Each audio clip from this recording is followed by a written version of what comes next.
सो हमें निकालना था मेन आई नॉट, एंड इसके हिसाब से क्या करते हैं हम, जो आई वन है, आई वन मैंने फिर से रिपीट करता हूँ, आई वन निकालना है तो हम अपोजिट ब्रांच वाला जो रेजिस्टेंस रहता है उसको ऊपर लिखते हैं एंड नीचे टोटल रेजिस्टेंस लिखते हैं इनटू सोर्स जो रहता है उससे मल्टीप्लाई करते हैं।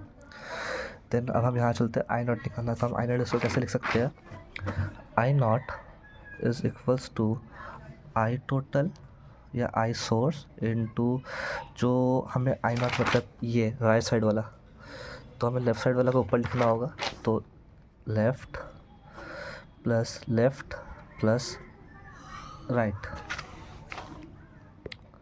आई डोंट नो आकाश, तो वो सारा, तो हम इससे कैसे निकाल सकते हैं, Z left plus Z right.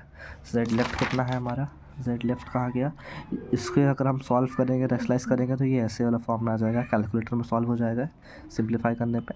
तो 0.8 प्लस 1.6, 0.8 प्लस जे 1.6, और हमारा राइट वाला पॉइंट क्या है, 3 माइनस जे, तो ये हो गया हमारा 3 माइनस जे। इसे सॉल्व करेंगे तो क्या बन जाएगा, 3 प्लस 3.8 प्लस 1.6 माइनस 1, तो 0.6 जे यहाँ लिखो या यहाँ लिखो, ठीक है।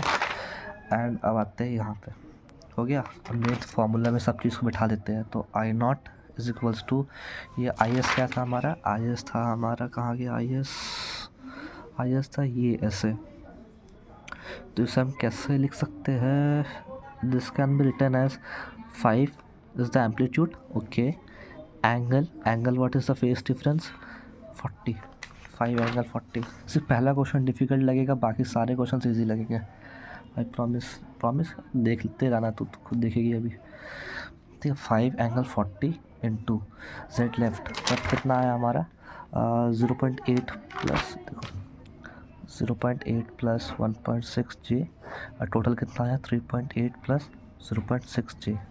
ये एंगल में है, ये जे के फॉर्म में, तो सबको एंगल के फॉर्म में कर देंगे। अब जल्दी करते हैं थोड़ा सा, 0.8 वाला का पोलर फॉर्म में निकालते हैं, 1.79 एंगल 63.4, इसे भी हम एंगल के फॉर्म में निकालेंगे। इसे एंगल के फॉर्म में निकालेंगे तो मैंने कैलकुलेटर में किया था, कितना किया था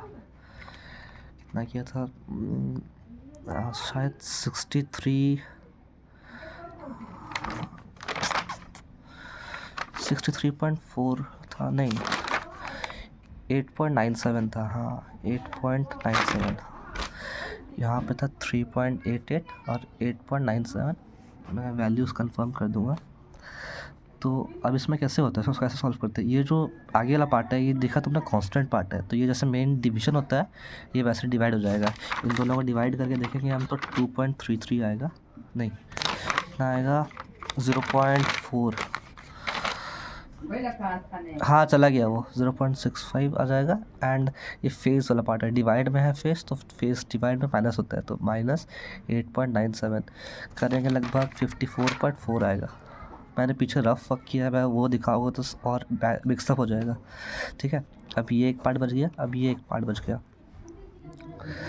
अब ये एक कांस्टेंट है एंड इसका कांस्टेंट ये है, तो कांस्टेंट से मल्टीप्लाई होता है, तो इसका 2.33 हो गया, ठीक है। एंड एंगल मैंने बोला था जब डिवाइड होगा तब माइनस होगा, जब मल्टीप्लाई होगा तब प्लस होगा, तो कितना देगा 94.4 हो गया, ठीक है। अब हमारा ये आई नॉट आ गया, बट हमें तो क्वेश्चन में वो कॉस के फॉर्म में दिया था, तो इसे हम कॉस के फॉर्म में कैसे लिखेंगे, this is the constant part, तो ये आगे चला गया कॉस, ठीक है। Omega angular frequency